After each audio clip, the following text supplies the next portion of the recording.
بسم اللہ الرحمن الرحیم۔ حضرت آدم علیہ السلام کی اولاد میں کیسے بت پرستی شروع ہوئی؟ سب سے پہلے کس کا بت بنایا گیا اور وہ کون شخص تھا جس کا بت سب سے پہلے بنایا گیا؟ آخر کیا وجہ تھی کہ ایک اللہ کو ماننے والوں کو بتوں کی ضرورت پڑی؟ آج کی ویڈیو میں انہی سوالات کا جواب دیں گے۔ حضرت آدم علیہ السلام کی وفات کے 126 سال بعد حضرت نوح علیہ السلام پیدا ہوئے۔ بعض روایات میں بتایا جاتا ہے کہ 146 سال بعد حضرت نوح علیہ السلام کی ولادت بسعادت ہوئی۔ مشہور تاریخ دان مقاطع لکھتے ہیں کہ حضرت نوح علیہ السلام کا اصل نام السکن تھا، جبکہ کچھ روایات میں ان کا اصل نام الساکن اور عبدالغفار بھی لکھا گیا ہے۔ لیکن جب حضرت نوح علیہ السلام 40 سال تک روتے رہے تو ان کا نام نوح پڑ گیا۔ نوح کے لغوی معنی بہت زیادہ رونے والے کے ہیں۔ حضرت نوح علیہ السلام کے والدین مومن تھے اور حضرت نوح علیہ السلام کے والد کا نام شیث تھا اور والدہ ماجدہ کا نام کیشوش بنت قابیل تھا۔ اللہ پاک نے حضرت نوح علیہ السلام کو تب نبوت عطا فرمائی جب بتوں کی پوجا عروج پر جا پہنچی۔ ہر طرف شرک کا بول بالا ہو چکا تھا، لوگ گمراہی میں ڈوب چکے تھے۔ سوال یہ پیدا ہوتا ہے کہ آخر اتنی جلدی انسان بتوں کی پوجا میں کیسے لگ گیا؟ ابھی تو حضرت آدم علیہ السلام کی چوتھی پیڑھی بھی نہ آئی تھی۔ مشہور محدث اور تاریخ دان حضرت ابن جریر محمد بن قیس سے سند کے ساتھ روایت کرتے ہیں کہ حضرت آدم علیہ السلام کی اولاد میں حضرت نوح علیہ السلام سے پہلے کچھ بہت نیک لوگ تھے۔ ان کی پیروی کرنے والوں کی تعداد بہت زیادہ تھی۔ لوگ ان کو ایسے ہی مانتے تھے جیسے نبی کی باتیں، نعوذ باللہ۔ یہ تعداد میں 5 تھے، جن کا نام ود، سوا، یغوث، یوم اور نصر تھا۔ لوگ ان سے بے پناہ محبت کرتے تھے۔ جب ان 5 کا انتقال ہوا تو لوگ رنجیدہ رہنے لگے۔ شیطان نے لوگوں کے دلوں میں یہ بات ڈال دی کہ جن جگہوں پر یہ لوگ بیٹھا کرتے تھے کیوں نہ ان کی جگہ پر ان کی نشانیاں رکھ دی جائیں۔ شروع میں کچھ نشانیاں رکھی گئیں جو کہ ان کی استعمال شدہ اشیاء تھی۔ بعد میں ماہر مجسمہ ساز بلوا کر ان 5 بزرگوں کے مجسمے بنوا دیے گئے اور انہی 5 بزرگوں کے نام پر ان مجسموں کے نام رکھ دیے گئے۔ لوگ دلجوئی کے لیے ان مجسموں کے پاس آتے۔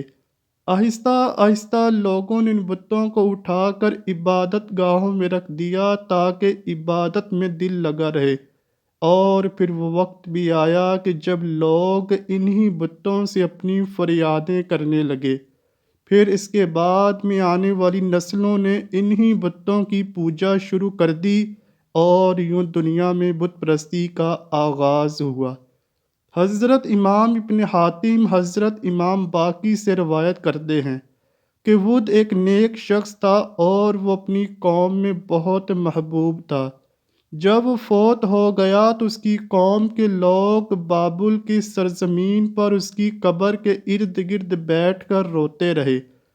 جب ابلیس نے ان کی آہ و بکا دیکھی تو وہ ایک انسان کی صورت میں آیا اور کہنے لگا، میں نے تمہارے رونے کو دیکھ لیا ہے تو تمہارا کیا خیال ہے میں تمہارے لیے بت کی ایک تصویر نہ بنا دوں؟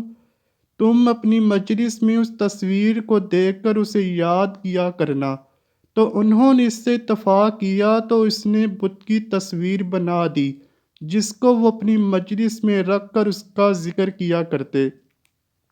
جب ابلیس نے یہ منظر دیکھا تو کہا، میں تم میں سے ہر ایک کے گھر بت کا ایک مجسمہ بنا کر رکھ دیتا ہوں تاکہ تم میں سے ہر شخص اپنے گھر میں ہی اس کا ذکر کیا کرے۔ تو انہوں نے اس کی بات کو مان لیا اور پھر ہر گھر میں ایک ایک بت بنا کر رکھ دیا گیا، اور پھر ان کی اولاد بھی یہی کچھ کرنے لگی۔ پھر اس کے بعد ان کی جو بھی نسلیں آئیں تو وہ بھول گئیں کہ وہ بت ایک انسان تھا، اور اس کو خدا مان کر اس کی عبادت کرنے لگے۔ پھر انہوں نے اللہ پاک کو چھوڑ کر اس بت کی پرستش شروع کر دی۔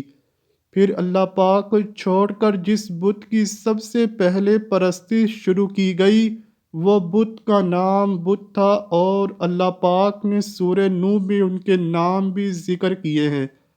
چنانچہ اس مشرک قوم کی اصلاح کے لیے اللہ پاک نے حضرت نوح علیہ السلام کو پیغمبر بنا کر بھیجا۔ اب بات کرتے ہیں کہ عرب میں بت پرستی کا آغاز کیسے ہوا۔ کعبہ کے متولی خاندان جس نے 500 سال تک کعبے کی تولیت کی، ان میں ایک شخص عمر بن اللہ بن کما تھا، جس نے 400 سال کی طویل عمر پائی۔ اسی انسان نے کعبہ کو بتوں سے بھر دیا تھا۔ عمر بن اللہ نے کعبہ میں بت صرف اس لیے رکھے تھے کہ لوگ ایک اللہ کو بھول کر میری اطاعت میں آ جائیں، نعوذ باللہ۔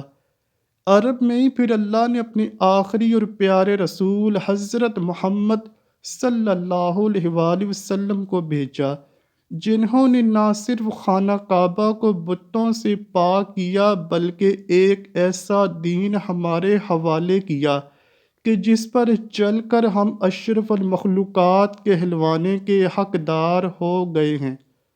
اللہ پاک ہمیں ہماری اولادوں کو شرک جیسے ناسور سے دور رکھے، تمام بیماریوں کو ہر بیمار سے پاک کر دے، اور ہمیں نبی پاک صلی اللہ علیہ وآلہ وسلم اور ان کی پاک آل سے بے پناہ محبت عطا فرمائے۔ آمین یا رب العالمین۔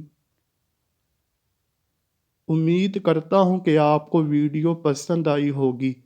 اگر ویڈیو پسند آئی ہے تو ویڈیو کو لائک کیجئے، شیئر کیجئے، اور چینل کو لازمی سبسکرائب کیجئے۔ کمنٹ سیکشن میں اپنی رائے کا اظہار بھی ضرور کیجئے گا۔